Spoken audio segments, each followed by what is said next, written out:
Hello guys, welcome back to my channel. मैं हूं पीयूष और आज हम कंटिन्यू करने वाले हैं क्लास 12 इकोनॉमिक्स का चैप्टर 1 ग्राफ्स इन इकोनॉमिक्स। उसमें हमने ऑलमोस्ट सारे कंसेप्ट्स कर लिए, लेकिन ये लास्ट कॉन्सेप्ट बाकी था, use of technology in economics.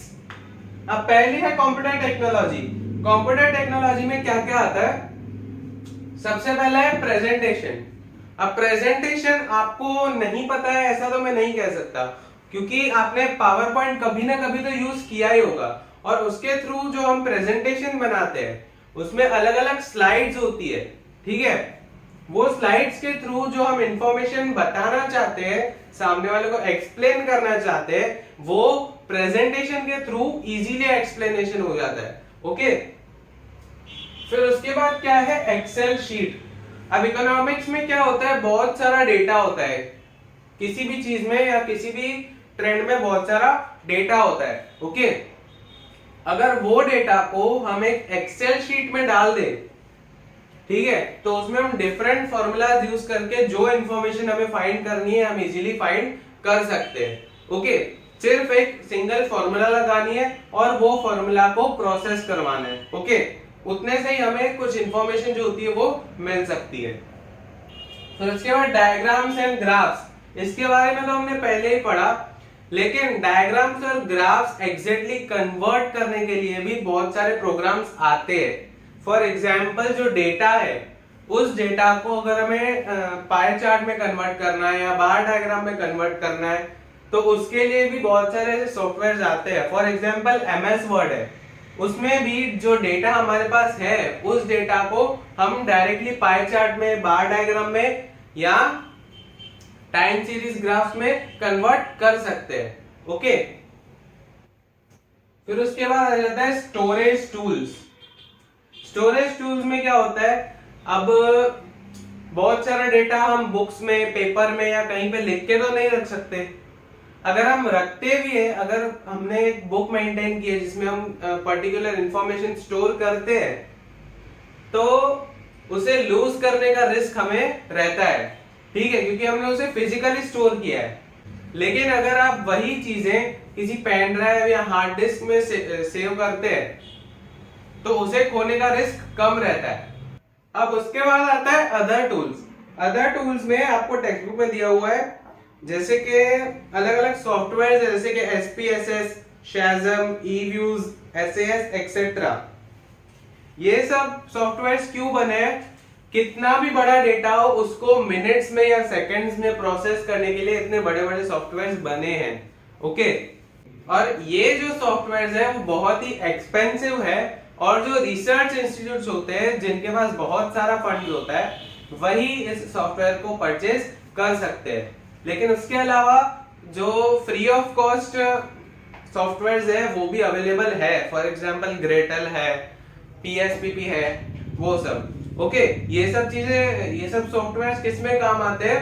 जो डेटा होता है, बड़े से बड़ा डेटा है, उसे हम मिनट्स में एनालाइज कर सकते हैं और मिनट्स में उसे प्रोसेसिंग करवा सकते हैं। अब उसके बाद है caution in using computer technology.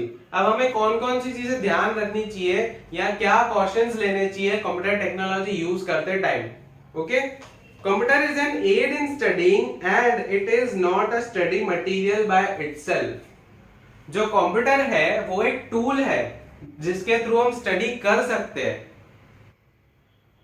ठीक है। तो वो एक खुद में एक स्टडी मटेरियल नहीं है, वो एक टूल है जिसके थ्रू हम स्टडी मटेरियल्स फाइंड कर सकते हैं। Okay, it itself it helps to make the process of studying easier and faster but does not replace the process of studying। अब जो आप स्टडी बुक्स में कर रहे हो या अलग अलग बुक्स में ढूंढ रहे हो उसमें आपको टाइम ज्यादा लगता है और वो काम स्लो होता है। तो कंप्यूटर क्या करता है? वो काम को फास्ट कर देता है, ठीक है, लेकिन वो जो स्टडी करने का प्रोसेस है उसको स्किप नहीं करवाता है। ओके, हमें वो प्रोसेस तो कैरी आउट करना ही पड़ता है वो स्टडी करने के लिए। If we do not use the right commands in a computer, we may end up losing our material। अगर हमें कंप्यूटर के सारे कमांड्स अच्छे तरीके से नहीं पता है तो एट द एंड हम अपना ही मटेरियल या अपना ही डेटा लूज कर सकते हैं। अब आते हैं हम इंटरनेट टेक्नोलॉजी पे। इंटरनेट टेक्नोलॉजी में 6 पॉइंट्स है। पहला है डेटा। अब किसी भी चीज का डेटा हमें चाहिए, फॉर एग्जांपल कमर्शियल बैंक्स का कुछ डेटा चाहिए या बैंकिंग में कितनी ग्रोथ हुई है उसका डेटा चाहिए, ठीक है। ये सब चीजें हम कहां से ला सकते हैं? आरबीआई की ऑफिशियल वेबसाइट से ला सकते हैं, या कोई भी अगर हमें इंफॉर्मेशन चाहिए तो हम ऑथेंटिक वेबसाइट से जाके ले सकते हैं, ओके, जिससे हमें रिलायबल डेटा मिल सकता है। उसके बाद आता है इंफॉर्मेशन। इंफॉर्मेशन मतलब कि आपको किसी भी चीज के बारे में इंफॉर्मेशन चाहिए। फॉर एग्जाम्पल आप 12th के बाद कोई कोर्स करना चाहते हैं, उस कोर्स के रिलेटेड आपको इंफॉर्मेशन चाहिए, ठीक है। तो कोर्स के रिलेटेड इंफॉर्मेशन आप गूगल पे सर्च करोगे तो आपको गूगल पे भी मिल जाएगी, ओके। फिर उसके बाद ट्यूटोरियल्स। अब बहुत सारे ऐसे इंस्टीट्यूशंस होते हैं जो फ्री में किसी भी चीज के ट्यूटोरियल्स ओपन एक्सेस लिंक पे डालते हैं। ओपन एक्सेस लिंक मतलब कि कोई भी उस लिंक को एक्सेस कर सकता है, ओके। मतलब फ्री वेबसाइट्स पे कुछ ट्यूटोरियल्स डालते हैं और वो जो ट्यूटोरियल्स है वो देख के स्टूडेंट्स अपना जो नॉलेज है वो बढ़ा सकते हैं, ओके। उसके बाद है रीडिंग मटेरियल्स। रीडिंग मटेरियल्स मतलब के जैसे ई बुक्स आती है, ओके। ई बुक्स हर एक टाइप की होती है। स्टोरी बुक हो सकती है, किसी पर्टिकुलर कॉन्सेप्ट पे हो सकती है, साइंस की हो सकती है, या बिजनेस कैसे ग्रो करना है उसकी हो सकती है, एफिलिएट मार्केटिंग की हो सकती है, ओके। रीडिंग मटेरियल किसी भी चीज का हो सकता है और वो ऑनलाइन कहीं पे भी हमें मिल जाता है। और कुछ वेबसाइट्स में हमें प्रीमियम पे करना होता है, वो प्रीमियम पे करके हमें वो रीड करने का चांस मिलता है, ओके। फिर उसके बाद एक्टिव लर्निंग। अब कुछ वेबसाइट्स ऐसी भी होती है या कुछ एप्स ऐसे भी होते हैं जिनमें टीचर और स्टूडेंट लाइव इंटरेक्ट कर सकते हैं, ओके। मतलब टीचर सामने समझा रहे हैं, उसी टाइम जो स्टूडेंट है वो उससे डाउट्स पूछ सकता है। तो मतलब स्टूडेंट और टीचर भले ही कितने भी दूर हो, लेकिन उन्हें ऐसा फील होता है कि वो एक दूसरे के आमने सामने बैठे हैं और वो एक दूसरे से बातचीत कर सकते हैं, ओके। फिर उसके बाद मिसलेनियस मतलब के बहुत ही छोटी मोटी information. For example last census कब हुआ था, ओके, या लास्ट अभी अजय देवगन की कौन सी मूवी आई थी। ऐसी छोटी मोटी जो इंफॉर्मेशन होती है वो भी हमें इंटरनेट पे मिल जाती है, ओके। तो इस तरह से इंटरनेट टेक्नोलॉजी भी हमारे काम आती है। उसके बाद लास्ट कॉन्सेप्ट है डेटा सीडीज।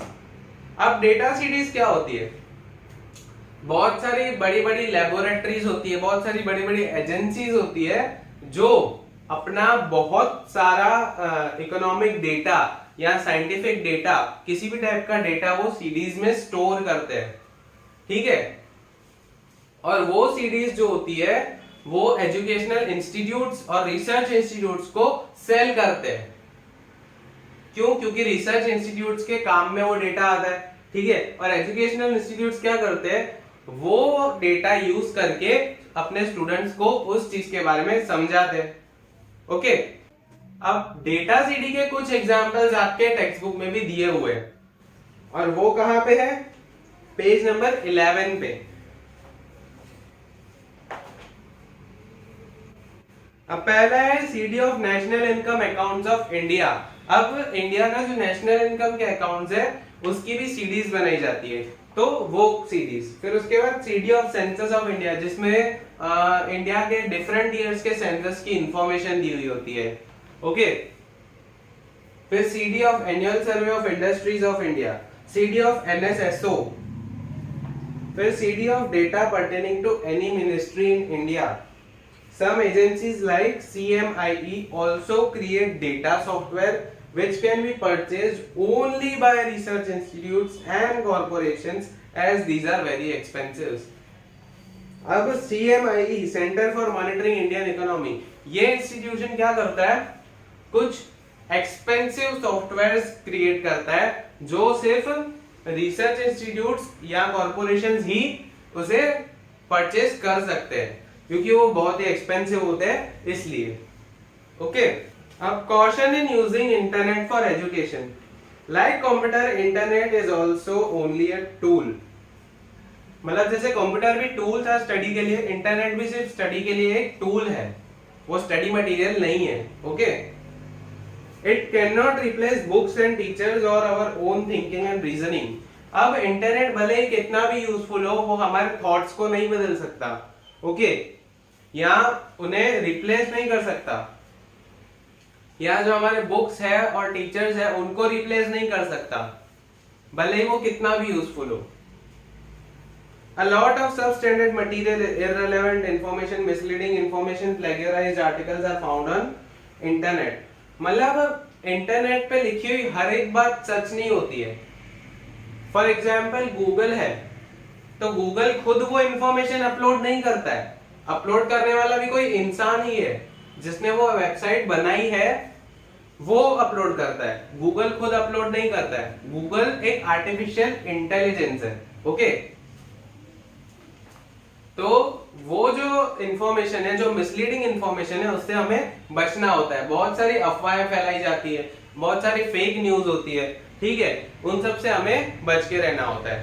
ठीक है, और कुछ वेबसाइट्स ऐसी भी होती है कि नीचे जो लिंक दिए है उस पर क्लिक कीजिए, आपको 500 रुपीज का गिव अवे मिलेगा, 700 रुपीज का गिव अवे मिलेगा. वो सब फेक होता है. ठीक है, कितनी बार वो लिंक टैप करने पे आपका जो फोन है वो हैक हो सकता है. ओके, तो ये सब चीजें भी आती है इंटरनेट पे, और वो चीजों से हमें बच के रहना होता है. अब difficulty in using data CDs. Since the data CDs and software contain a huge size of data, these become complicated to use. अब क्या होता है, डेटा सीडीज में बहुत सारा डेटा होता है.